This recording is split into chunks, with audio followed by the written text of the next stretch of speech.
Assalamu alaikum, Azul Flawan, bonsoir. Cette vidéo, je l'ai faite comme une contribution à ceux qui appellent au boycott des élections du 10 mai. Et le but du boycott, euh, normalement, c'est comme un programme. C'est-à-dire qu'il faut que ce boycott signifie quelque chose et dise quelque chose à ce système qui fait la sourde oreille par rapport à toutes les propositions que les Algériens et les Algériennes leur font pour sortir de cette situation lamentable dans laquelle ils nous ont entraînés. Et parmi ceux qui font des propositions, il y en a des gens qui ont des compétences et un patriotisme, une rigueur et un amour de l'Algérie qui ne souffre d'aucun doute. Mais le système, comme vous savez, n'écoute pas. Il amène toujours les opposants sur le terrain de la violence afin de les écraser et après voilà, comme d'habitude de dire qui sont les sauveurs. Voilà. Donc ce texte que j'ai écrit il y a longtemps s'appelle une disparition volontaire. Et si les 36 millions d'Algériens et d'Algériennes décident de disparaître ensemble durant 24 heures? C'est pas beaucoup. 24 heures dans une vie, c'est rien. Le lendemain des élections du 10 mai 2012, nous saurons ce qui s'était passé. Sauf pour ceux qui seront morts. Ceux qui seront morts, ils ne sauront pas. Mais ils sauront plus tard. Disparaître, c'est facile.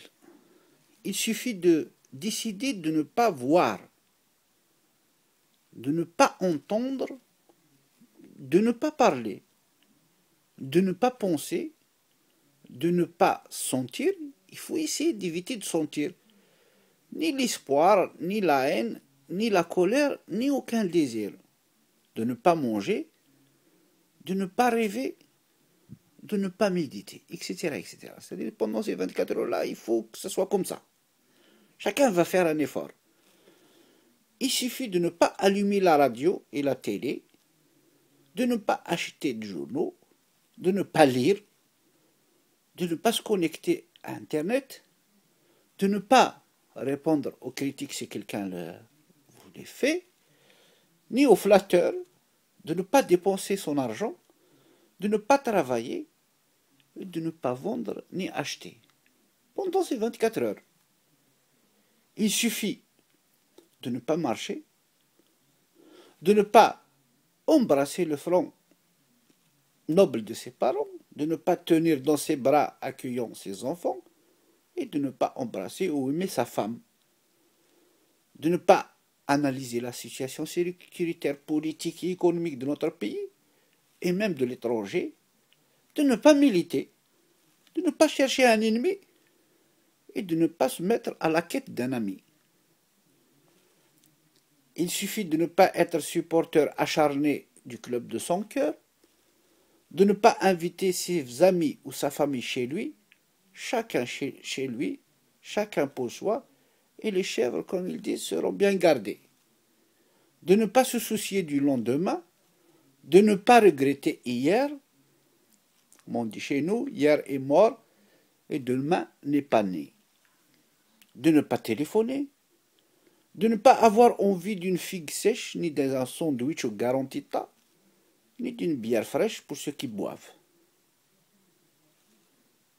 Il suffit aussi de ne pas avoir ce jour-là ni conviction politique, ni conviction religieuse, ni révolte, ni croyance de quelque sorte que ce soit, ni fantasme, ni dispute avec les siens ou les autres, ni tristesse, ni joie.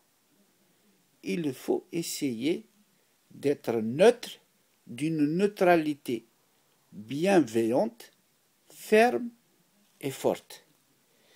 Il suffit aussi de ne pas être partisan d'aucun parti politique, ni d'une association, ni militant d'aucun syndicat, ni grand, ni petit, ni fort, ni faible, ni esclave, ni roi, ni bourreau, ni victime, ni érudit, ni ignorant, ni croyant, ni athée, etc., etc.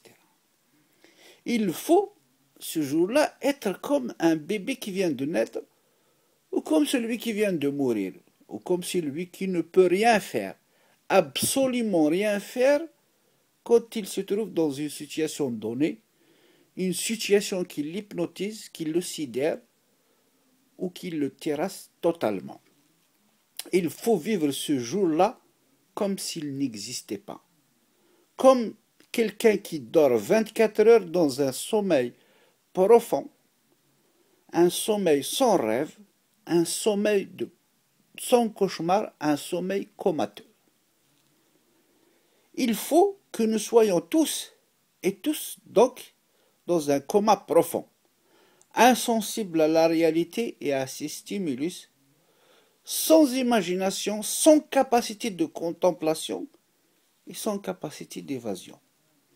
Il faut vivre comme celui qui est dans un cachot exigu, sans rien dedans, dont le noir est totalement coupé de la prison. Il faut essayer de dominer ses sens, sa sensibilité et toutes ses émotions. Il faut vivre cette journée comme si nous n'avions ni président, ni constitution, ni ministre, ni sénateur, ni usine, ni pétrole, ni champ, ni école, ni bureau de vote, ni élection, ni État, ni nation, ni projet, ni but, sauf celui de ne rien avoir et de ne vouloir rien, sans un sentiment d'incapacité totale. Il faut avoir le sentiment que nous n'avions ni DRS, ni armée, ni police, ni Baltagia, ni martyr, ni octobre, ni la guerre, ni la décennie noire, ni novembre 2000, ni le printemps berbère, ni terrorisme, ni banditisme, ni censure, ni mort. Rien, rien et rien. Alors, chers frères et chères sœurs, ce jour-là sera pour nous un jour béni, le jour de la renaissance de notre pays, le jour où sera ressuscitée notre dignité, notre liberté, notre solidarité, notre fraternité et notre diversité. Enfin, ce jour-là sera le jour où la mafia qui nous gouverne et ses soutiens étrangers sauront avec le cœur de la certitude que nous sommes un peuple qui en a marre de leur folie sanguinaire qui dure depuis très très longtemps. Voilà. Voilà à peu près le programme que je vous expose pour le jour des élections. Le programme des boycotts. كما تدير هنا أنقى مثلا هذا ديال ربي الخير ويسبع ربي في الشر أمين رب العالمين. السلام عليكم.